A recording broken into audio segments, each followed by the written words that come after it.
Welcome student. Kopargaon taluka education सोसायटीचे KB Rohmare कला वाणिज्य व विज्ञान कनिष्ठ महाविद्यालय कोपरगाव आयोजित या ऑनलाईन लेक्चर सिरीजमध्ये मी प्राध्यापक अभिजित वाघ पुन्हा एकदा तुमचे हार्दिक स्वागत करतो. विद्यार्थी मित्रांनो, यापूर्वीच्या प्रकरणामध्ये आपण पुरवठा विश्लेषण सप्लाय ॲनालिसिस या संदर्भात माहिती पाहिली. पुरवठ्याच्या संकल्पना पाहिल्यात, स्टॉक, सप्लाय, प्रोडक्शन, त्यानंतर पुरवठ्याचा नियम पाहिला, पुरवठ्याच्या नियमाचे अपवाद पाहिले, त्यानंतर पुढे आपण पाहिलं पुरवठ्यातील विचलन व पुरवठ्यातील बदल, आणि दोन महत्त्वाच्या संकल्पना पाहिल्या आपण. त्या होत्या खर्च संकल्पना आणि प्राप्ती संकल्पना. या खर्च संकल्पना आणि प्राप्ती संकल्पनेवर डेफिनेटली तुम्हाला एक तरी क्वेश्चन येणारच. त्यामुळे या खर्च संकल्पना आणि प्राप्ती संकल्पना काळजीपूर्वक पाठ करून घ्या, पाठांतर त्याचं व्यवस्थित करून घ्या, त्या अंडरस्टँड करा. काय समजत नसेल ते मला यूट्यूबच्या कमेंट बॉक्सवर कमेंट करून विचारा. त्यानंतर आता नव्याने सुरू होणारा जो अभ्यास, जो तुमचा टॉपिक आहे तो आहे बाजाराचे प्रकार, फॉर्म्स ऑफ मार्केट किंवा टाइप्स ऑफ मार्केट. आता बाजाराचे प्रकार, याआधी बाजार ही कन्सेप्ट म्हणजे काय आहे. आता बाजार या शब्दाशी तुम्ही सर्वजण परिचित आहात. प्रत्येकानेच हा शब्द आपल्या जीवनामध्ये ऐकलेला आहे. अशी कोणतीही व्यक्ती नाही की ज्याला बाजार म्हणजे काय हे माहीत नाही. पण बाजाराचे वेगवेगळे प्रकार असतात, याबद्दल कदाचित तुम्हाला माहिती नसेल. तीच माहिती आपणास आजच्या या प्रकरणातनं घ्यायची आहे. तर बाजार म्हणजे काय, तर ग्राहक आणि विक्रेते एकमेकांशी खरेदी विक्रीचे व्यवहार करतात. असा कुठलंही ठिकाण त्याला तुम्ही बाजार असे म्हणतात.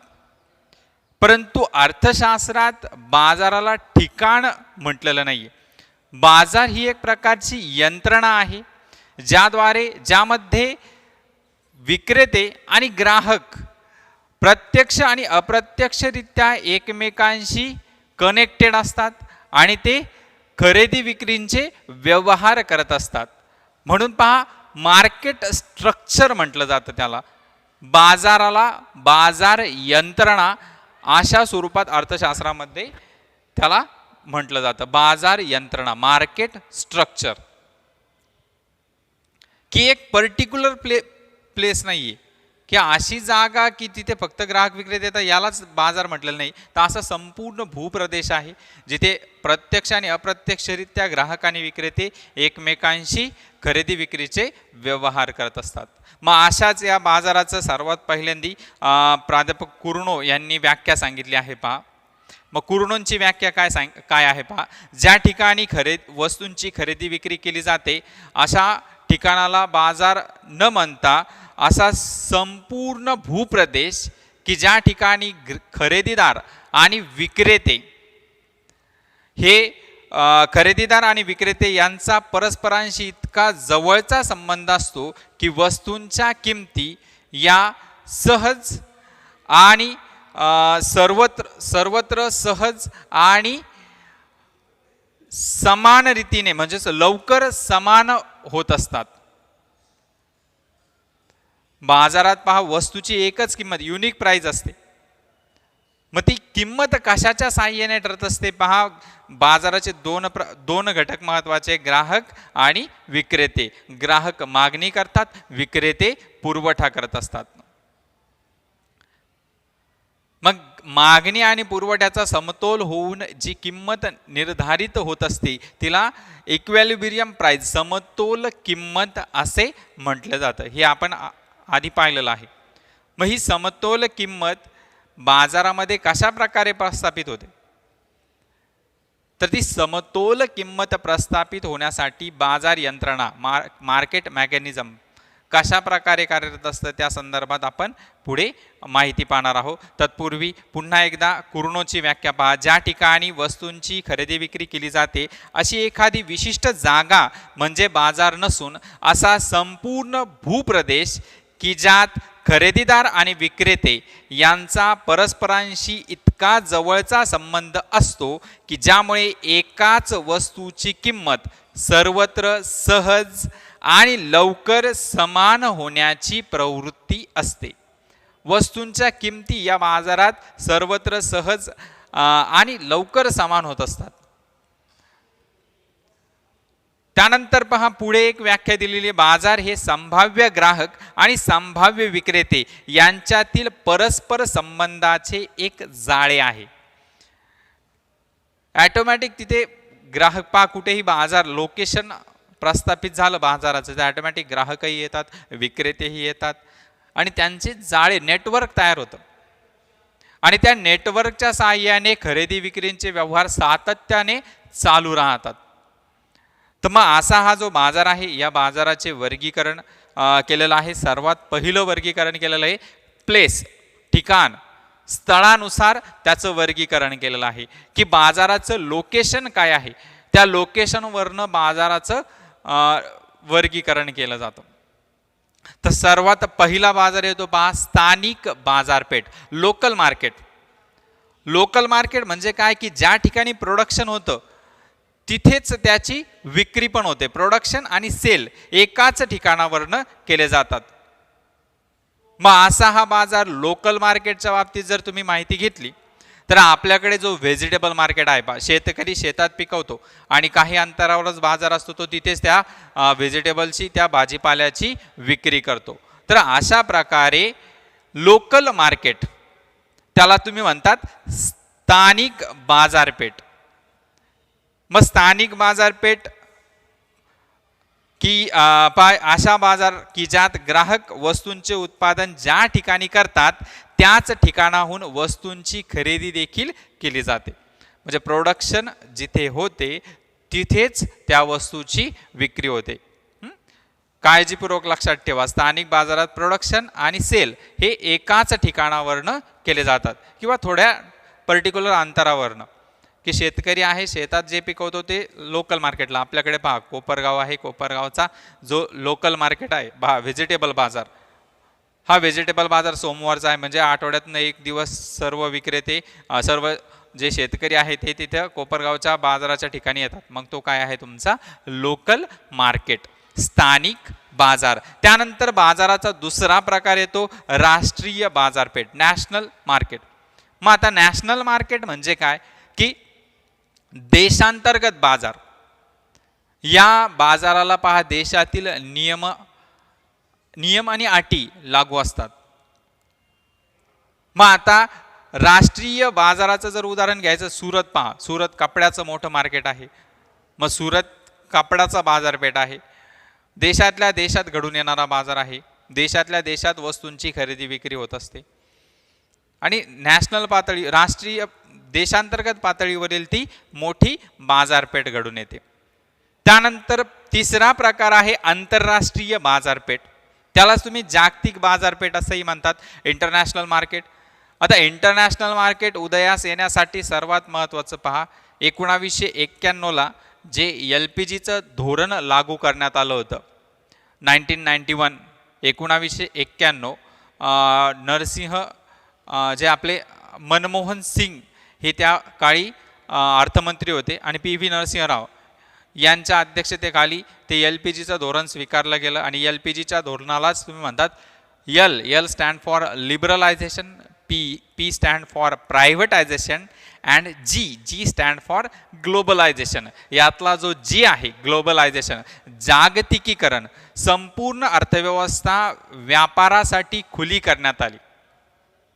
पहा, आंतरराष्ट्रीय व्यापारामुळे किंवा आंतरराष्ट्रीय बाजारपेठेमुळे दोन आणखी महत्त्वाच्या संज्ञा पण उदयास येतात. एक आहे आयात आणि एक आहे निर्यात. विदेशातून वस्तूंची खरेदी आपल्या देशात केली जाते, त्याला इम्पोर्ट किंवा आयात म्हटलं जातं. आणि आपल्या देशातील वस्तू आणि सेवा विदेशांना विकल्या जातात, त्याला निर्यात असे म्हटले जाते. मग आयात निर्यात ही कशामुळे शक्य होते तर आंतरराष्ट्रीय बाजारपेठेमुळे. मग आंतरराष्ट्रीय बाजारपेठ ही जागतिक स्वरूपाची असते. जगाच्या कुठल्याही कानाकोपऱ्यात जाऊन आपल्याला आता वस्तूंची खरेदी विक्री करता येऊ शकते. हे कशामुळे शक्य झालेलं आहे, त्या जागतिकीकरणाच्या धोरणामुळे. त्यानंतर पहा पुढे आहे बाजाराचा प्रकार येतो काळानुसार, टाइम. मग किती कालावधीचा बाजार आहे, सर्वात पहिला बाजाराचा प्रकार येतो याच्यामध्ये अत्यल्प काळ, खूप लहान काळ असतो की ज्या काळामध्ये पुरवठ्यात बदलच करता येत नाही. पुरवठा पूर्णपणे कॉन्स्टंट असतो, स्थिर असतो. मग जर बाजारात पुरवठ्यात बदल होत नसेल तर मागणी कशाच्या सहाय्याने डिटरमाइन होते, तर मागणी ही किमतीच्या सहाय्याने डिटरमाइन होत असते, निश्चित होत असते. म्हणजे वस्तूची मागणी वाढलेली असेल, पुरवठा स्थिर असेल, अशा वेळेस वस्तूंच्या किमती काय केल्या जातात, वाढविल्या जातात. मग ज्याला कुणाला जास्त गरज आहे किंवा ज्याच्याकडे जास्त पैसा आहे अशीच व्यक्ती त्या वस्तूंची खरेदी करू शकते. या उलट ज्या कुणाकडे कमी पैसा असेल अशा व्यक्ती त्या वस्तूंच्या खरेदीपासून वंचित राहू शकतात. मग हा आहे अत्यल्प काळ. हा काही दिवसांचा किंवा काही आठवड्यांचा असू शकतो. अत्यल्प काळाचा जो बाजार आहे त्याच्यामध्ये पुरवठ्यामध्ये बदल करता येत नाही. पुरवठा पूर्णपणे स्टेबल असतो, कॉन्स्टंट असतो, त्याला तुम्ही म्हणतात स्थिर असतो. तर अशा प्रकारे पहिला बाजारपेठ येतो काळानुसार, तो आहे अत्यल्प काळ. त्यानंतर दुसरा आहे अल्पकाळ. अल्पकाळ एका वर्षाचा असू शकतो, एक पेक्षा कमी कालावधीचा, 1 वर्षापेक्षा कमी कालावधीचा असतो. यामध्ये पहा, जो उत्पादनाचा बदलता घटक आहे. आदाने 2 प्रकारचे आदाने असतात, एक स्थिर आणि एक बदलता. पहा, स्थिर आदाने म्हणजे काय की उत्पादन प्रक्रियेमध्ये एकदा खर्च केला पुन्हा लगेच खर्च करण्याची गरज पडत नाही. मग तो स्थिर आदान काय आहे, तर जमीन असतो, विहीर वगैरे पाण्याचा सोर्स आहे. एकदा विहीर घेतली बऱ्याच कालावधीपर्यंत तुम्हाला परत त्या विहिरीकडे पाण्याची आवश्यकता नसते. मोठ्या प्रमाणावर यंत्रसामग्री, ट्रॅक्टर वगैरे हे आहे स्थिर आदाने. आणि बदलती आदाने म्हणजे काय, तर कच्चा माल असेल, औषधे असतील, बियाणे असतील, परत श्रमिक असतील, ही व्हॅरिएबल इनपुट्स आहे, बदलते घटक आहे. तर लक्षात ठेवा, जो अल्पकाळ आहे, अल्प कालावधीमध्ये बदलत्या घटकांमध्ये बदल करून उत्पादनाच्या पुरवठ्यामध्ये थोडाफार बदल करता येतो. त्यानंतर पुढे आहे दीर्घकाळ. तिसरा प्रकार येतो दीर्घकाळ, म्हणजेच पहा 5 वर्षापर्यंतचा कालावधी. यामध्ये उत्पादनाचे घटक आणि उत्पादन खर्च यामध्ये बदल करून प्रोडक्शन इन्क्रीज करता येतं, पुरवठा वाढविता येतो. हा आहे तिसरा प्रकार. आणि शेवटचा प्रकार आहे दीर्घकाळ. दीर्घ कालावधीमध्ये उत्पादनाचे दोन्हीही घटक म्हणजेच स्थिर घटक आणि बदलते घटक, fixed factor and variable factor, या दोन्हींमध्ये बदल केला जातो. याचा कालावधी साधारणपणे 5 वर्षापेक्षा जास्त कालावधीचा. आता समजा जमीन आहे, तुमच्याकडे जमीन आहे, 5 वर्षामध्ये तुमच्याकडे पैसे भरपूर आले, तुम्ही ती जमीन एक्सपांड करणार, म्हणजे हा स्थिर घटक सुद्धा वाढविता जातो. मग 1 एकर जमिनीपेक्षा 2 एकर जमीन झाल्यामुळे तुमचं प्रोडक्शन काय होणार आहे, नक्कीच वाढणार आहे. म्हणजे स्थिर घटकांमध्ये बदल झाल्यामुळे प्रोडक्शन मोठ्या प्रमाणावर वाढू शकतं. तर अशा प्रकारे लक्षात ठेवा, अतिदीर्घ काळ जो आहे त्या अतिदीर्घ काळामध्ये उत्पादनाचे सर्व घटक स्थिर आणि बदलते दोन्हीही घटक बदलले जातात. आणि दीर्घकाळ याच्यामध्ये उत्पादनाचे घटक आणि उत्पादन खर्च, बदलता घटक आणि उत्पादन खर्च याच्यामध्ये बदल करून प्रोडक्शन वाढविलं जातं. अशा प्रकारे आजच्या या लेक्चरला आपण बाजाराचे काही प्रकार पाहिले. पहिला प्रकार होता स्थळानुसार. तो स्थळानुसार आहे स्थानिक बाजारपेठ, देशांतर्गत बाजारपेठ आणि आंतरराष्ट्रीय बाजारपेठ. स्थानिक बाजारपेठ लोकल मार्केट पाहिलं आपण, देशांतर्गत बाजारपेठ सुरतचं उदाहरण पाहिलं, आंतरराष्ट्रीय बाजारपेठ इंटरनॅशनल मार्केट, आंतरराष्ट्रीय बाजार त्याला तुम्ही इम्पोर्ट एक्सपोर्टच्या सहाय्याने केला जाणारा ट्रेड असं म्हणतात. त्यानंतर पुढे आहे कालावधीनुसार अत्यल्पकाळ, अल्पकाळ, त्याच्यानंतर पुढे आहे दीर्घकाळ आणि अतिदीर्घकाळ. अत्यल्पकाळ काही आठवड्यांचा असतो, अल्पकाळ काही 1 वर्षापेक्षा कमी कालावधीचा असतो, दीर्घकाळ 5 वर्षापर्यंतचा असतो आणि अतिदीर्घकाळ हा 5 वर्षापेक्षा जास्त कालावधीचा असतो. तर अशा प्रकारे मार्केट स्ट्रक्चर, बाजाराचे प्रकार आपण पाहिले. पुढील लेक्चरला आपण स्पर्धेनुसार बाजाराचे प्रकार या संदर्भात माहिती घेणार आहोत. लेक्चर आवडल्यास लाईक, शेअर आणि सबस्क्राईब करायला विसरू नका. त्याचप्रमाणे लेक्चरमध्ये ज्या काही पॉईंट सांगितले आहे ते यूट्यूबच्या कमेंट बॉक्समध्ये पोस्ट करा. धन्यवाद.